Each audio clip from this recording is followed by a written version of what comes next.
everyone. Welcome to The Zest, the official podcast of Orange Coast Magazine. I'm Chelsea Ranieri, and today's guest is the CEO of Working Wardrobes, a nonprofit that offers career readiness services as well as professional clothing at no cost to their client. She was also one of Orange Coast Magazine's Kickass Women for 2024. Thank you so much for being here today, Bonni Pomush. Oh, thanks so much for having me, Chelsea. It's so fun to get to be a part of this. Of course. I had the pleasure of getting to watch you on the panel for our luncheon last year. And I was just so captivated by everything you had to say. You're so fun to listen to and so inspiring. So I've been so excited to get to talk with you. Oh my goodness. Gosh, I hope I live up to all of that. You will, I promise. Well, to start at the beginning of your story, where did you grow up?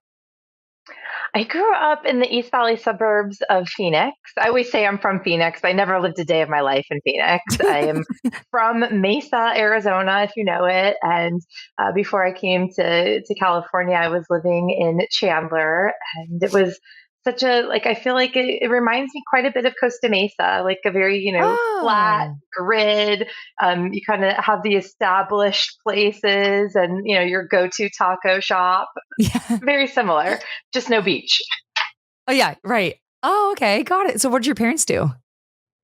My parents were incredible humans. It's amazing when I think back on what all they overcame and did in their lives to arrive in Mesa, Arizona, and to find each other, in that area. They were both, they're both retired now, but government workers. My father had a whole career in law enforcement. He worked for the Sheriff's Department and the Mesa Police Department and the Salt River Pima Maricopa Indian Reservation and all sorts of different roles. But he, of course, developed specialties over the course of his career.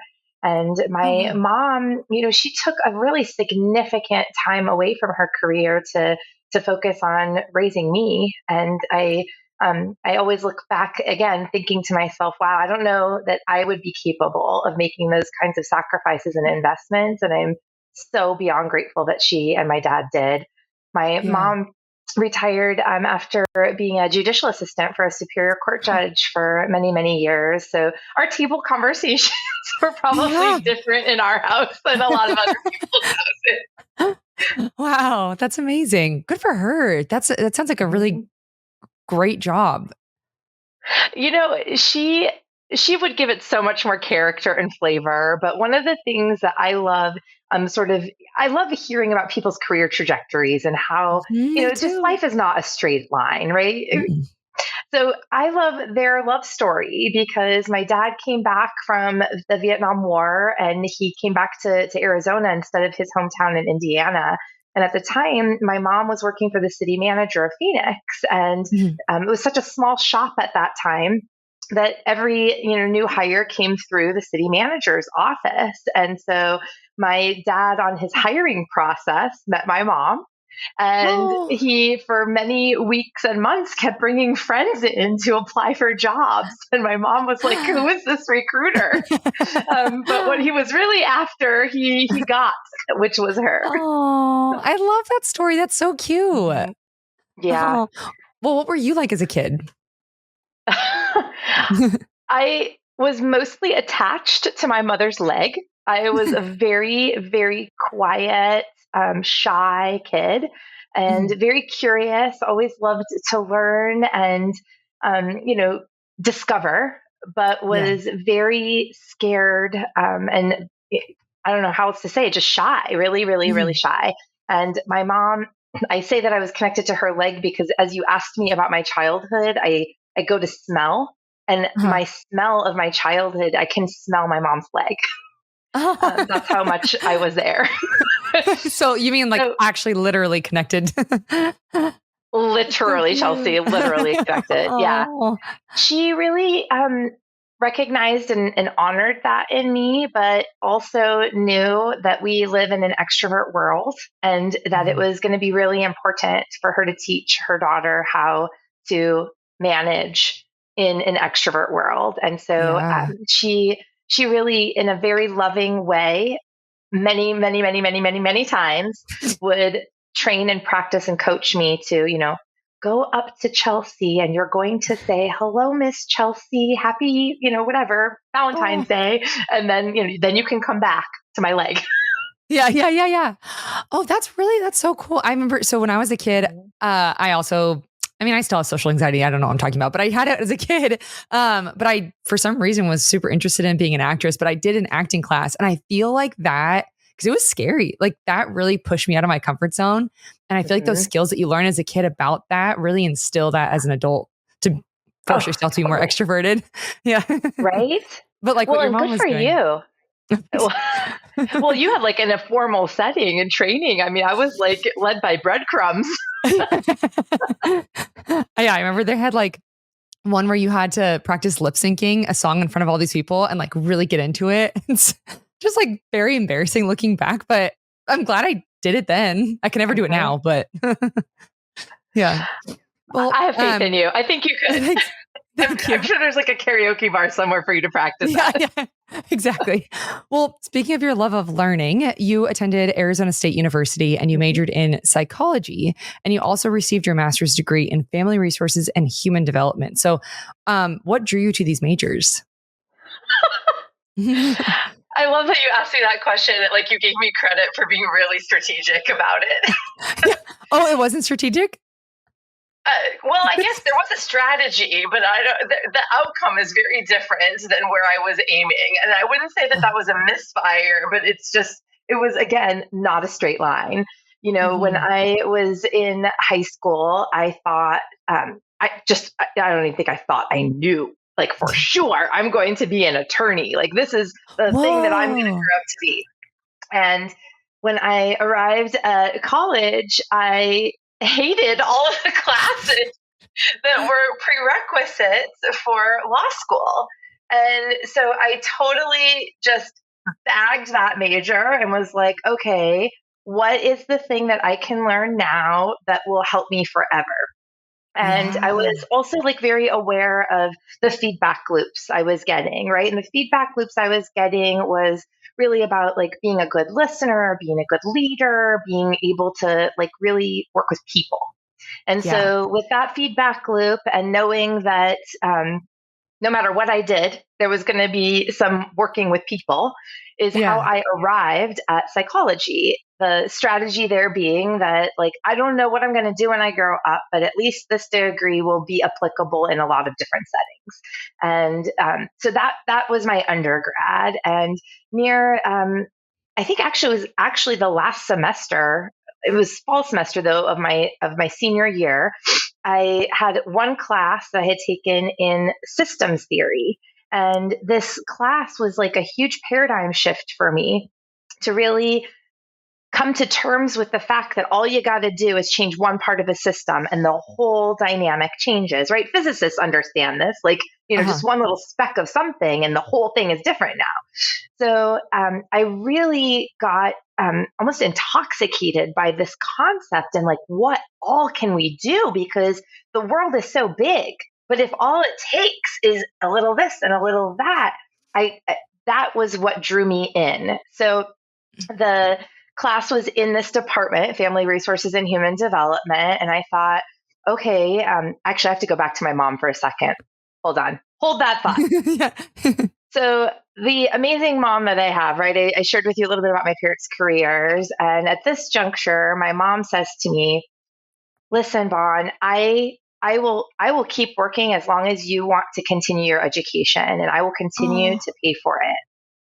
Chelsea, that is liquid gold. That is a gift that not all people are given, and I Mhm. I cherish this gift. So my mom said, like, I'm going to keep working. What are you going to do? Go to school as long as you want. So I had literally like a pass to go and get educated. So now back to my story. I'm I'm going to learn more about this and see again. I'm not sure what I'm going to do when I grow up, but I know it's going to have to do with people, and I know that this is something that's going to help me. So that is literally how I chose those degrees. Was really by discovery, and I have no regrets about it. Everything Yeah. that I learned is applicable and has helped me in a lot of different ways. Some, expected, some not. But yeah, it wasn't like that's where I'm headed. That's the thing I'm going to do. I was aiming here and like ended up over here. Yeah. I love that though. And I love what you're talking about. Just like one aspect of something can shift everything. I feel like it's such an empowering viewpoint rather than like, well, I can't do anything, so why even try? I really like that. Chelsea, it is such a core belief for me. And Mhm. it is such a driving force of working wardrobes where I get to be of service now that I think that this is one of those like true north moments where you know you're in the right place doing the right thing when you're this aligned. And we know when people have a situational crisis, it can be a constellation of things that happen. But that one shift, the one interaction we have, that one opportunity to say, I believe in you, I'm going to help you.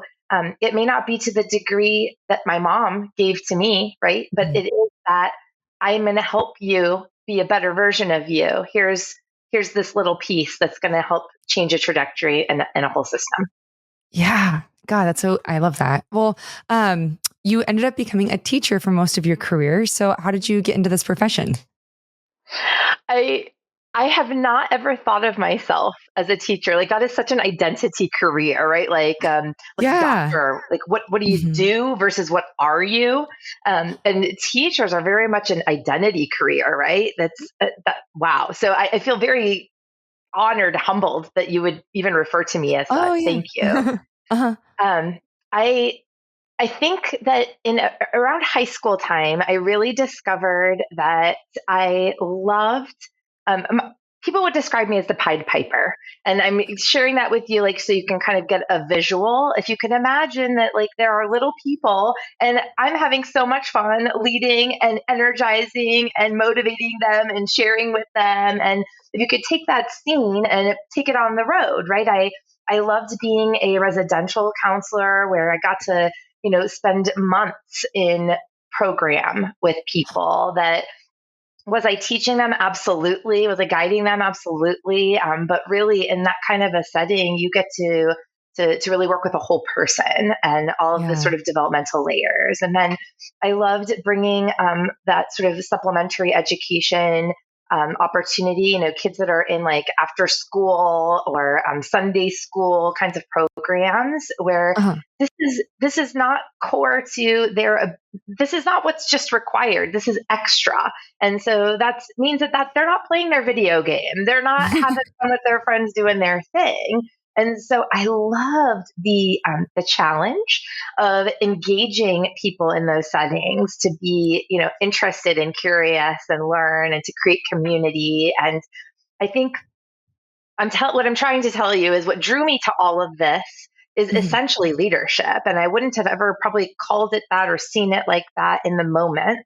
I Yeah. saw an ability I had to connect with people, an ability I had, and a love for engaging around learning and discovery together and to create a culture, an opportunity for all these individuals to come together from all their different life experiences and to create a little community that in a sort of utopian mindset, right? Like you get to create the world that you want to live in right here. Let's do that Yeah. together while we're here this summer or this hour. And so I think that that's what drew me is obviously people and being able to create experience together, but to do it from a place that is really value centered, right? Like that we're going to have a classroom that's filled with dignity and love. How are we going to show each other dignity and love today and all the days, and like creating those classroom rules and that sort of onset of the year and being able to set goals and then achieve them and track our progress along the way. I mean, it's all of those things Wow. that drew me to it. Oh my God, you sound like the dream teacher. That's so incredible. I love that. Yeah, setting the intention like that. I love that. Um, well, tell me about this fortuitous trip to Hawaii that you took.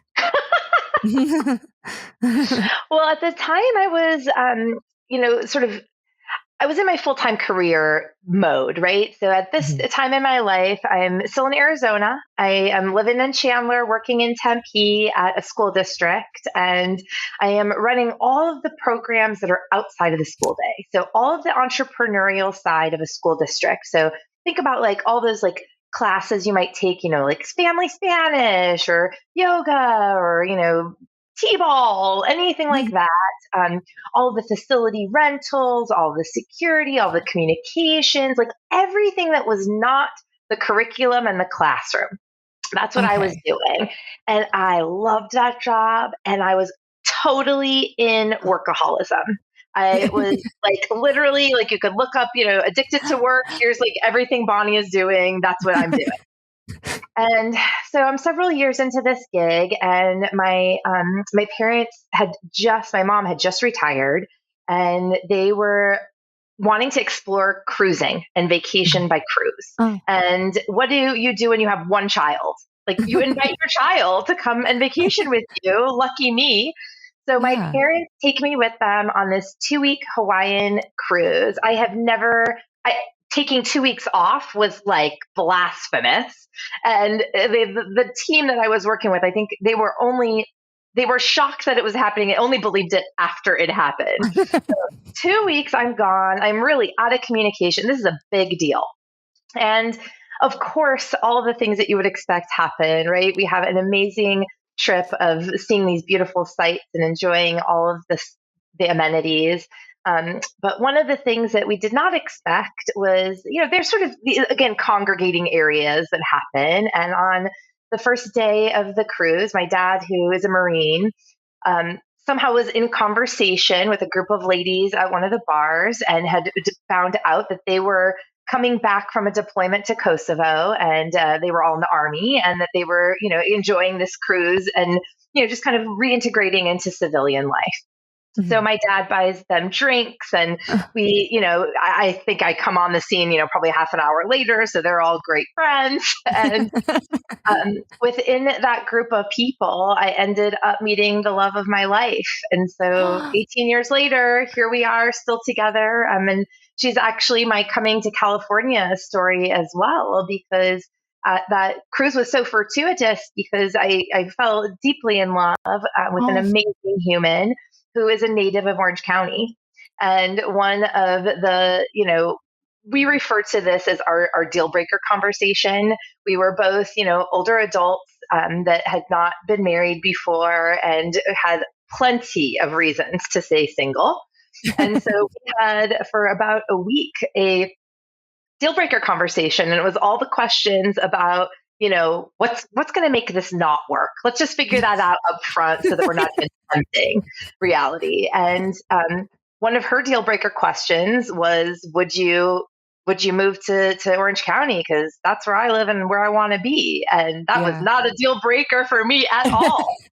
So that trip to Hawaii was, important for a lot of reasons, but one of which is I would not literally be here if it wasn't for that trip. Right. And what happened once you got to Orange County? Oh my gosh, Chelsea, again, I feel like if there's a theme coming from this conversation, it's like life is not a straight line.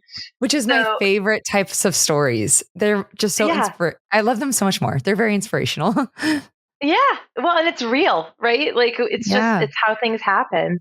Mm-hmm. Well, so I was working at the school district, as I described, and I loved my job. And also remember, I have two parents who had an entire career working for government agencies. So that was what was modeled for me. And I had a really hard time thinking of leaving my government job and a pension and all the things that I knew in Maricopa County, right? I had lived there my entire life. I could not go to the grocery store and not, run into someone I knew. So I thought, what can I do when I come to Orange County that would, make use of all of me? And I was really loving at the school district a couple of parts of my job that weren't even necessarily parts of my job that had incredible impacts on me. One was our superintendent had tapped me to facilitate the strategic planning process for the whole district. And engaging with all of the residents of the community, the parents of students, the administrators, every part of, all the teachers, like all these components of voices that needed to be heard and then synthesized in a way that we could, chart a trajectory. And to do that, I think about it like an accordion process, right? Like you go out and you listen, you come back, you put something together, you go back and you say, where are we at? Does this look like what you're thinking? That kind of a Yeah. process.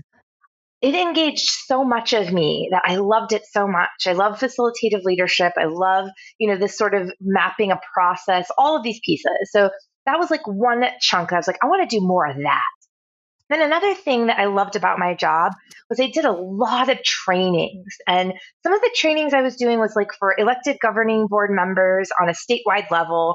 When there's a new state law that comes into effect, how do you operationalize it in your district? How do you know, Mhm. how do you know what you need to know? And then to the tactics of how to operationalize, right? So I was really loving doing that. I trained hundreds and hundreds of staff that worked in my department for many of them in these tuition-based programs, and always, something on customer service, something on leading by example, like these pieces that, well, yes, they help you in a job, they help Mhm. you be a better human and, show up as our best self. So I won't go on and on, but these are some of the pieces that I was like, I want to do more of that. And so I thought, I'm Yeah. going to come to California and I'm going to start a consultancy. And I'm going to, do these kind of provide this sort of solution for lots of different entities. But I didn't know anybody. So Right. the first thing I had to do was like establish myself and like become a part of the community.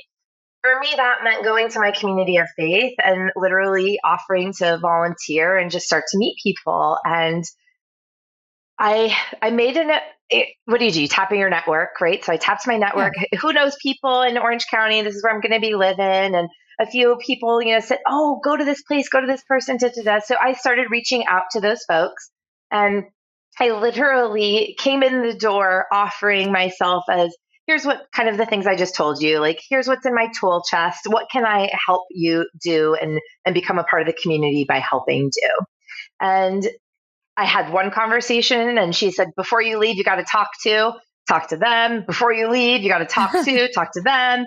Well, it just had turned out that morning, it was like the Monday after winter break kind of morning. Uh, Someone had come back from their, winter, probably, vacation or whatever with family in Seattle, and had come back and they had made a decision as a family they were going to move back home. And oh. so she had given her 2-week notice that morning. And so the executive director says to me, well, I know this isn't what you're looking for, but this job just became available this morning. If you would like this job, you can have it. Here's what the job is.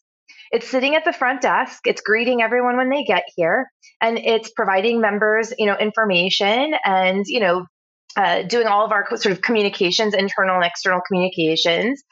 If again, I know it's not what you're looking for, but if you'd like it, it's yours. I I was so blown away. That was not what I expected at all, like at all.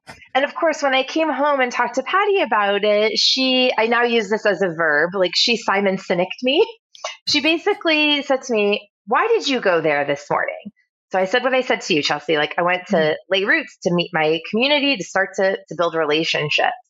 And she said, I think that they offered to pay you to do what you were going to do for free.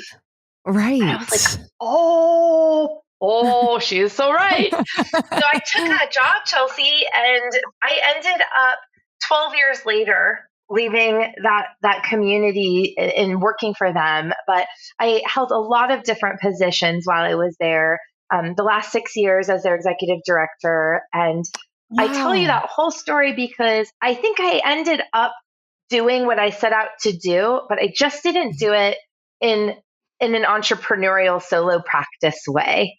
Mhm. I actually ended up kind of back to my parents going with the employer route, right? Probably a little bit Mhm. of a more conservative, safer bet, but able to share more of myself. Right. So you were there for 12 years? Yeah. That's amazing. And then, well, that brings us to working wardrobes. But before we Hmm. get into your position there, can you kind of give a Yeah. backstory of how this nonprofit got Hmm. started? Oh, I would love to because I think that it's such great evidence of what we were talking about with systems Yeah. theory. So in 1990, Jerry Rosen, our founder, I refer to it as a calling meaning that I don't think she could not answer this call. It was like in her being that she wanted to do something for women who had experienced domestic violence. And Mhm. specifically, what she envisioned was a day of self esteem, a day for women who were living in shelters to be doted on and beautified and to have sort of a before and after kind of moment, right? Like to come Oh, in one way, but to come out feeling renewed, refreshed, more confident, and like you were capable of the next big thing. And so, what do? Like when you have a big idea like that, right? You start calling your friends and getting the troops rallied around who's getting the purses, who's getting the makeup, who's getting the hairstylist, who's getting the clothes. And pretty soon, she and literally a handful of her friends gathered 67 women from 6 different shelters, and they provided this day. They called it literally a day of self esteem. And that was the beginning of Working Wardrobes. wow. Very quickly after the focus on workforce development and the what's behind the look became the Mhm. focus, right? Because many of these women had a large gap in employment. They hadn't been in the marketplace, so to speak, for some time. And so this was the next like onion layer peel, right? Was like, okay, you look ready, you feel better. Now let's make sure that the operating system is updated and that you're able to promote your skills and assets in an interview, on a resume, in a job search. And then, bit by bit, we've continued over the years to add. So, actually, you now know more than most people in Orange County. Most people in Orange County think that we only help women and that we only provide clothes. And Uh-huh. that was true for a hot minute. But since then, we added services for men within the first 7 years, and then for youth, and for people impacted by justice involvement, and then for our military community, veterans, spouses, etc. But those beginnings are started with one person making a difference, answering a call, and knowing that that would create the opportunity for so many more ripple effects to take place, right? Because that one system change and that one person changes not just them, but of course their family, of course their neighborhood, of course our entire community. Yeah. And so you took the position as the CEO, and it was you're the second ever CEO of Working Wardrobes in Hmm. 2022. And this was an Hmm. interesting time for the organization. So can you kind of share Yeah. what was going on at that point? Totally. I mean, listen, I think back and I didn't live through it the way Jerry did. Mhm. So I can only imagine how much. So Jerry ran the organization for its first 31 years. That is incredible in and of itself to have founded it in 1990 and retired at the end of 2021. Thank Yeah. you. Like, thank you, Jerry. Yeah. We I'm trying to think of how to like short this, right? But in 2020, we obviously had the pandemic. Everyone Mhm. has this sort of before pandemic, after pandemic reference point. But Mhm. Working Wardrobes, 6 weeks prior to the pandemic, had a decimating fire. Ay. Working Wardrobes had a warehouse that had every garment, every item that had been donated, and it was co-located with what we call our Career Success Center, where we serve clients. So that means Uh-huh. every computer, every pen, every post-it, everything was lost in this Oh fire. no. Yeah. And when you think about, I guess when I think about 30 years in, this terrible thing happens. I think Jerry at the time is like in her 70s. I don't know that I would have the fortitude to say, let's rebuild it. Let's go. Yeah. Let's do this again. And of course didn't have the crystal ball of what was going to happen in 6 weeks. But here's the thing Right. that's really phenomenal to me. At that time, I don't really think that Jerry had much of a choice other than to press forward, move, get Working Wardrobes back together because of the community's reaction to this fire, to this tragedy. People came out of the woodwork to rebuild Working Wardrobes. Oh, People here in Orange County know what kind of service we provide to help people help themselves, and they have been a part of this from in so many aspects of their lives, whether it's donating clothes when they're finished with this outfit, or donating their time. Church groups, youth groups, all sorts of people are engaged in helping with the organization.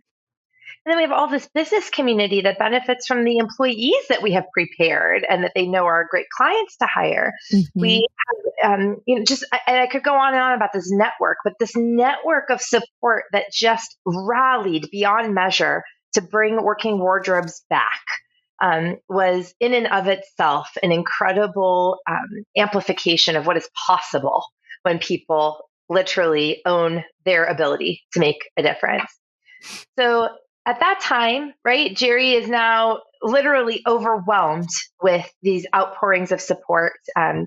Our friends at Goodwill offered us warehouse space, and the fire happened on Super Bowl Sunday. On Monday, we were open, accepting donations, and never stopped serving clients. In fact, I guess Wow. in that regard, we had a little bit of a heads up on the pandemic, right? Because we were Mhm. able to make that shift sooner.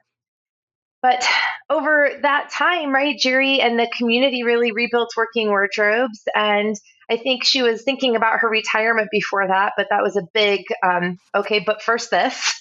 Yeah. And then in 2021 was able to then refocus on hiring her successor, and she and the board then embarked on that journey. And you know how that story ends. Yeah. Well, what is your vision for Working Wardrobes, and what have you done so far to implement that? The potential in each of us as individuals is one thing. I want you to think about that collective where since 1990 we've reached over 131,000 souls on their employment journeys. Wow. So when I think about what the vision of the future is, it is to be able to do more, to be able to help more people. And in order to do that, we've really been focusing on preparing Working Wardrobes to scale. So the beginning was all about modernizing the company. And, I think about it like a house remodel. If you've ever Mhm. done one of those, like there's a lot of fun stuff at the end, but there's a lot of not sexy, not fun stuff to do in the beginning, like, replacing the pipes and the electrical and the windows and the insulation, right? Mhm. That's kind of what we've been doing at Working Wardrobes. We've been modernizing the pipes and the windows and the things on the infrastructure. So in examples, we have, modernized our client interface and our database with clients. We've got an inventory system and point of sale systems and digital loyalty systems that didn't, they weren't there before. We've modernized all of our, that sort of integrated our systems for our database of people who are supporting us with our email marketing and all of these components that you don't get to see them on the outside, but you sure know what it's like when you do business Mhm. with a business that's operating well, right? So Yeah. that's really what we've been focusing on. And sort of our next phase is to optimize her. So to take all of these system enhancements and modernizations of the company and optimize them, which means we're going to get efficient, we're going to get effective, we're going to be able to take these systems that we have built out and get really lean and awesome at doing Yeah. our core processes so that we're then phase three able to grow. Oh, how exciting. Well, how can our listeners get involved? And is there anything coming up in 2025 that you want to shout out? Oh, thank you so much for asking. Mhm. 2025 is a really, really special year for Working Wardrobes. It is our 35th anniversary this Oh, year. And so wow. yeah, so we're going to be celebrating all year. And part of the celebration, you are welcome to join us. We'll have our spring festival on March 22nd. It's a Saturday afternoon, and it will be right before the soccer game at Orange County's only soccer club. So that will be exciting at the Great Park, and we would love to have y'all there.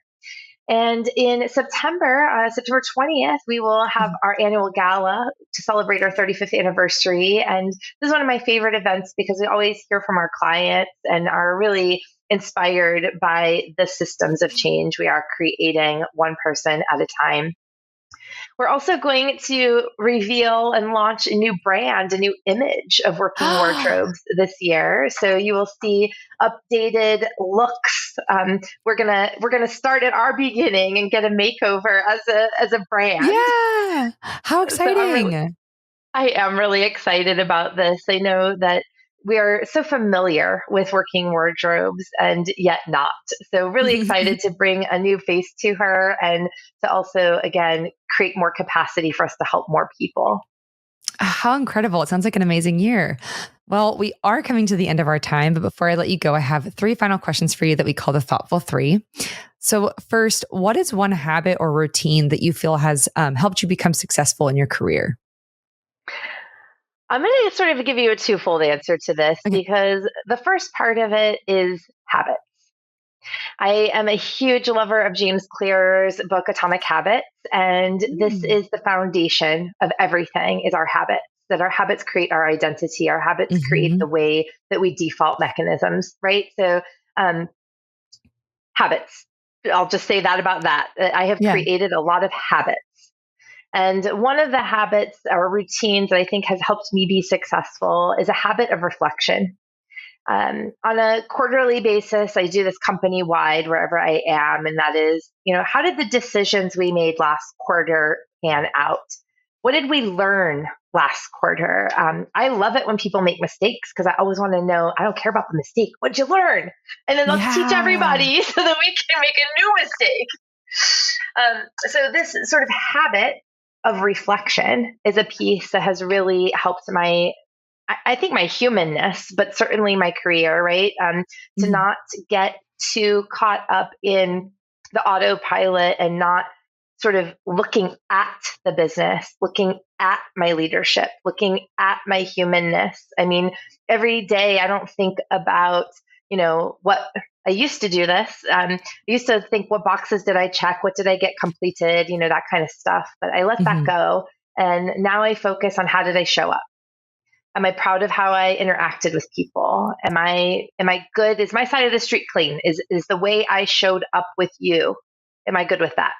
And if I'm good with Yeah. that, that's always my evaluation and reflection tool. And so on a, daily, weekly, monthly, quarterly, annual basis, to really be, I don't want to say evaluative, but I think reflective, to see our imperfections and our amazingness, which I'm not so good at, um, and to really learn from it constantly. This is a one life shot we've got here, right? Not going to do it right every time, but I'm sure going to learn and Yeah. try and keep improving. That God, squiggly line goes up. I love that perspective. And you sound like such an incredible leader. I love that. Well, what moments in your career have had the most significant impact on who you are today? There are so many. I feel like that's like the accumulation of everything, isn't it? Like moments. It's Yeah. always Yeah. this and that. You know, I'll share one, but that's a really hard question, Chelsea. I know. I'm sorry. I think one moment that always sticks out first, though, is time. I had an incredible mentor, a boss that really invested in me. Mm. And I think that sort of impact that she made on me is, I guess, kind of going back to my answer prior, is she took the time to show up with me, to give me the air time, the thought time, the reflection and opportunity to hone my craft. And when a person mentors, invests, cares about you, and you enter the sacred space of being able to be vulnerable, to share your real thoughts, your real self, and to kind of craft and formulate like the next step, that that has had the most significant impact on me. And I couldn't even tell you what we talked about. I have no idea. But I know it was her investment and her caring and her giving me that mentorship that made the most impact. Yeah, that's incredible. And then lastly, what was the best advice that you received when you were first starting out, maybe from her? I can't say that this is from first starting out, but first starting out at working wardrobes, I received some incredible advice from our board chair.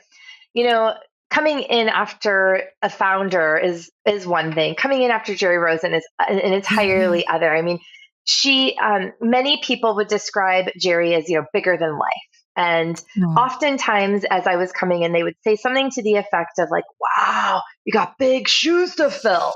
I mean, Oh if no. I had a dime for every time I heard that. And of course, Jerry always has like a really funny quip, which would be something like, "But they're only size 6." Cute. I knew she's adorable. But one of the pieces of advice that I received during that time was from our board chair. And she basically said, wear your own shoes. Don't put on Jerry's shoes. Jerry needs to walk in her shoes, but wear your own shoes. Best advice. I mean, such an invitation can be a scary one, right? But to be ourselves, to know, and I think as leaders especially, to know that we are an accumulation of our being. The things we know, the things we've done, the perspectives we had, it's an accumulation of who we are. And if I wear my own shoes, if I am just me, there's only one me, and I'm not for everyone. But the things that I am here to help make happen or to inspire other people to make happen, that's I feel my duty, my responsibility is to be the best me I can be and to show up as her. So to wear my own shoes. Ah, that's such great advice. Well, thank you so much for doing this. I had so much fun getting to talk with you. As always, so incredibly inspirational, so captivating. Thank you for doing this. Whew, I mean, you gave me a tall order at the top of the hour here, Chelsea. So I'm glad to know that on reflection, we delivered. Yes, you definitely delivered. Well, thank you so much. And I look forward to seeing all of the incredible work you do in 2025. I hope I see you there. Yes.